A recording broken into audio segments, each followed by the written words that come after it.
దాంతోపాటు మనందరికీ సుపరిచితులు ప్రముఖ కవి రచయిత అయినటువంటి దేశపతి శ్రీనివాస్ గారి యొక్క తెలుగు సాహిత్య కళావైభవం తెలంగాణ సాంస్కృతిక వారసత్వ విశిష్టతను చాటేటువంటి సందేశం ఉంటుంది. అనేక మంది కవులు కళాకారులు రేపు ఈ వేదికగా అద్భుతమైనటువంటి ప్రదర్శనలు కూడా ఇవ్వబోతా ఉన్నారు.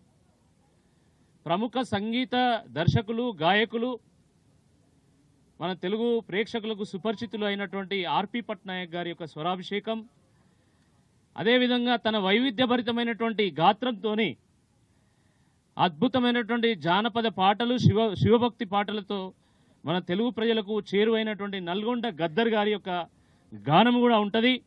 వారితో పాటు మన ఓరుగల్లు ముద్దబిడ్డ మనందరికీ గర్వకారణమైనటువంటి మన ప్రముఖ రచయిత గేయ రచయిత నేషనల్ ఫిల్మ్ అవార్డీ అయినటువంటి మన కాసర్ల శ్యామ్ గారి యొక్క గేయ సందేశం కూడా ఉంటుంది.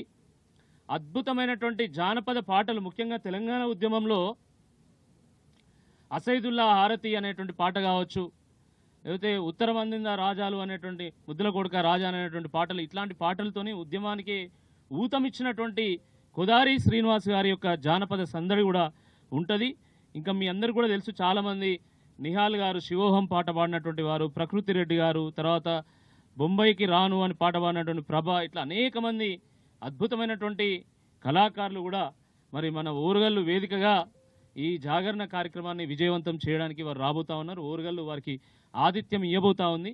కాబట్టి శివభక్తులందరూ కూడా పెద్ద ఎత్తున సాయంకాలం 5:30కు ప్రారంభమయ్యేటువంటి శివపార్వతి కళ్యాణం వరకే చేరుకోవాల్సిందిగా ఈ సందర్భంగా మేము విజ్ఞప్తి చేస్తున్నాం. ఈ కార్యక్రమంలో పాల్గొనడానికి ఎటువంటి పాసులు అవసరం లేదు.